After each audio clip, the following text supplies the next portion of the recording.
Ram study YouTube channel में आप सभी लोगों का स्वागत है दोस्तों। Bihar DElEd exam question set 2024 लेके हम आए हैं इस वीडियो में।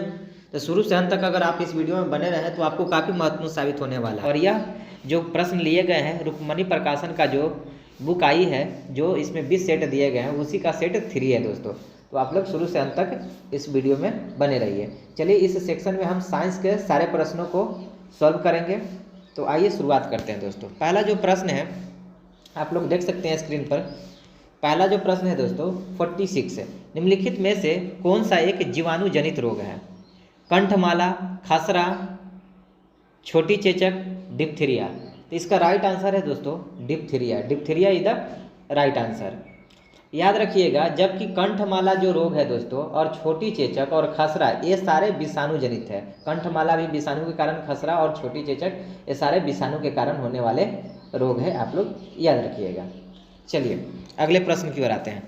अगला प्रश्न है दोस्तों कि दंत क्षय का अर्थ क्या है? दंत जो क्षय है उसका अर्थ क्या है?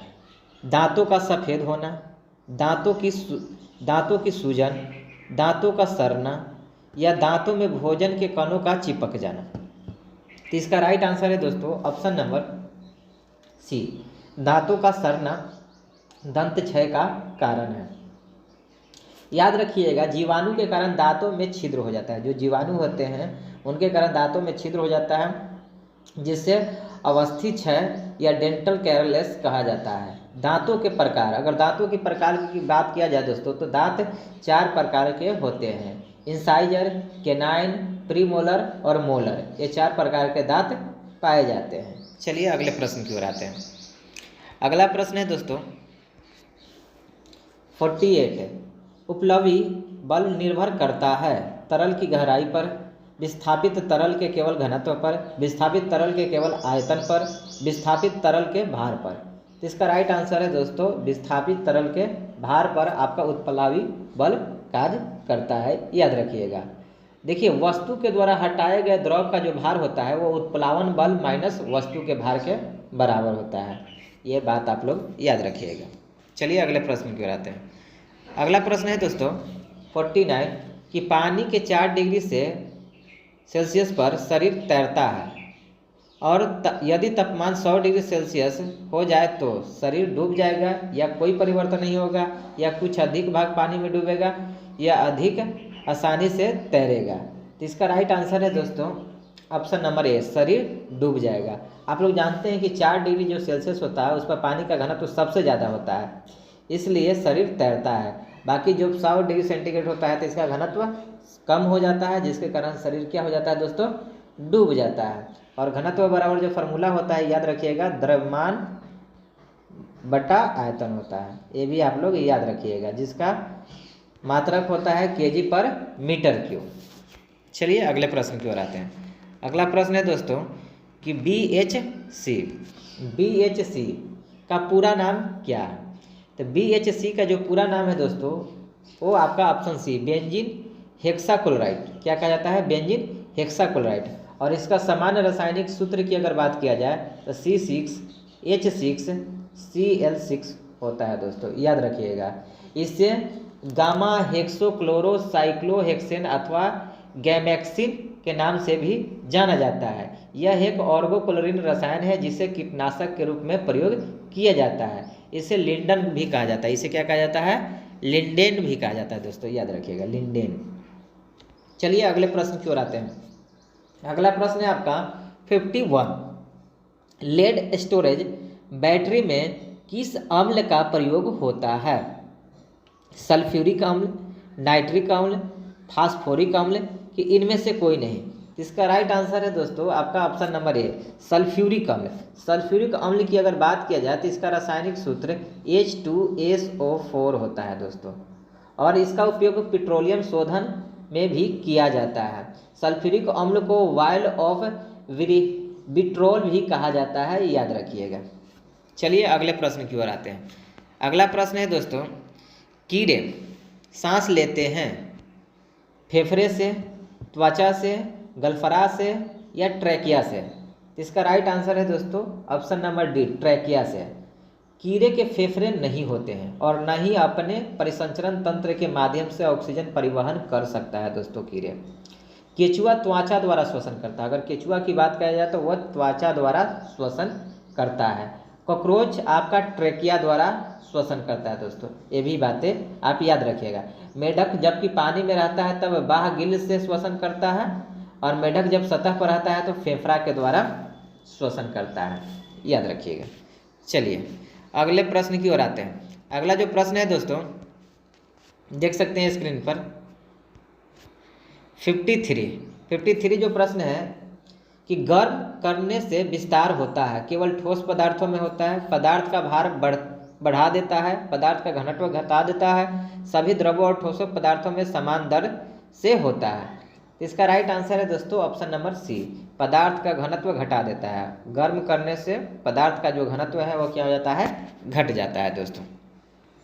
घनत्व फॉर्मूला होता है द्रव्यमान बटे आयतन और इसका एसआई मात्रक होता है, आप याद रखिएगा, केजी पर मीटर क्यूब।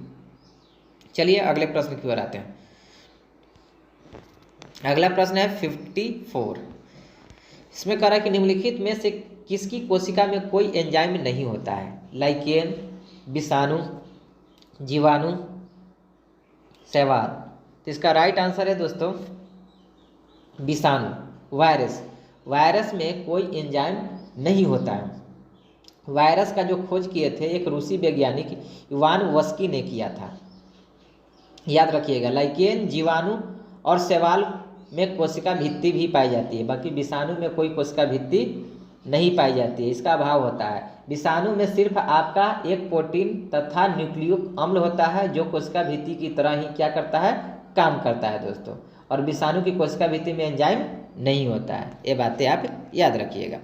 चलिए अगले प्रश्न की ओर आते हैं। अगला जो प्रश्न है दोस्तों 55 नंबर की ध्वनि का जो वेग है वह निर्भर करता है, तीव्रता पर निर्भर करता है, स्वरूप पर निर्भर करता है, तरंग दैर्ध्य पर निर्भर करता है कि इनमें से कोई नहीं। तो इसका राइट आंसर है दोस्तों आपका 55 नंबर का, 55 का आपका सी है। क्या है, सी, तरंग दैर्ध्य पर निर्भर करता है कि ध्वनि का जो वेग है वह तरंग दैर्ध्य फ्रीक्वेंसी पर निर्भर करता है, याद रखिएगा। और शुष्क वायु में 20 डिग्री सेल्सियस पर ध्वनि का जो वेग होता है वह 343 के लगभग होता है और वेग बराबर फॉर्मूला होता है आवृत्ति इंटू तरंग दैर्ध्य, याद रखिएगा।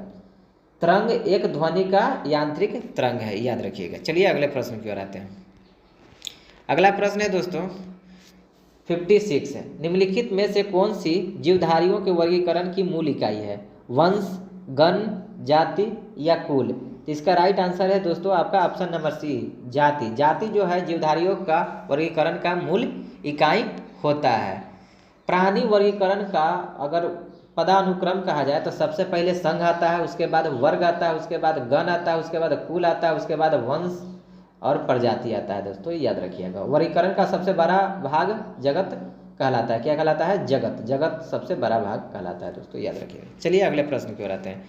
अगला जो प्रश्न है दोस्तों आपका 57 प्रश्न में कहा गया है कि प्रगलन के लिए प्रयुक्त भट्ठी कौन है, परावर्तनी भट्ठी, मम्फल भट्ठी या सीमेंस मार्टिन खुली भट्ठी या वत्या भट्ठी। तो इसका राइट आंसर है दोस्तों आपका ऑप्शन नंबर डी, वत्या भट्ठी।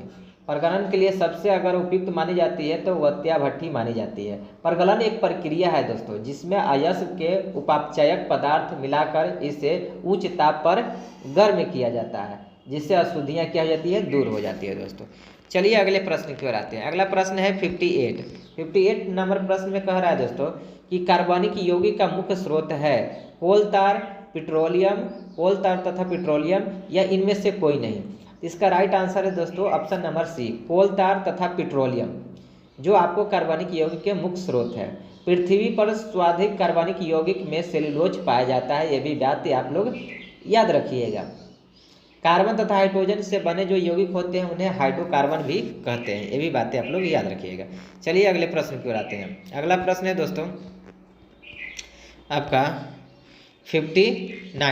59 जो प्रश्न है इसमें कहा गया है कि लाल दवा जो कीटाणुनाशक के रूप में प्रयुक्त होती है वह कौन सा है, calcium hypochlorite, potassium nitrate, potassium permanganate या बोरेक्स।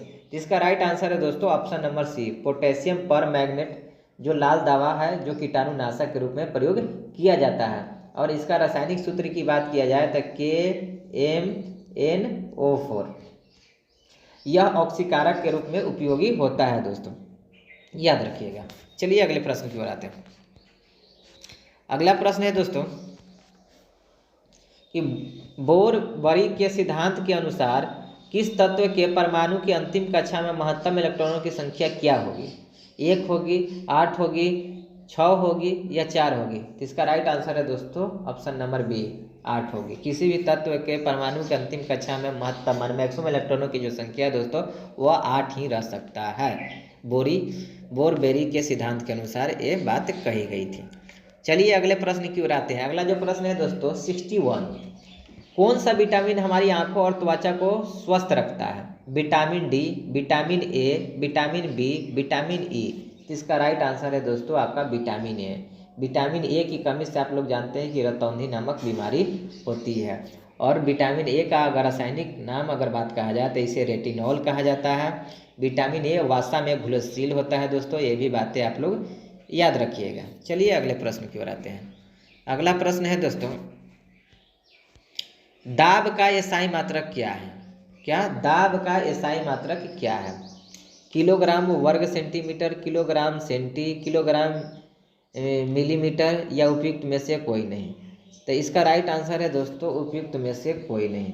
दाब बराबर फार्मूला क्या होता है? बल बट्टा क्षेत्रफल। क्या होता है दोस्तों? बल बाय क्षेत्रफल। तो कहने का मतलब बल को एसआई मात्रक न्यूटन होता है और क्षेत्रफल का क्या होता है? Metre square. तो न्यूटन पर मीटर स्क्वायर होना चाहिए दाब का एसआई मात्रक। चलिए अगले प्रश्न की ओर आते हैं। अगला प्रश्न है दोस्तों 63, निम्नलिखित में से किस हार्मोन में आयोडीन मिली होती है?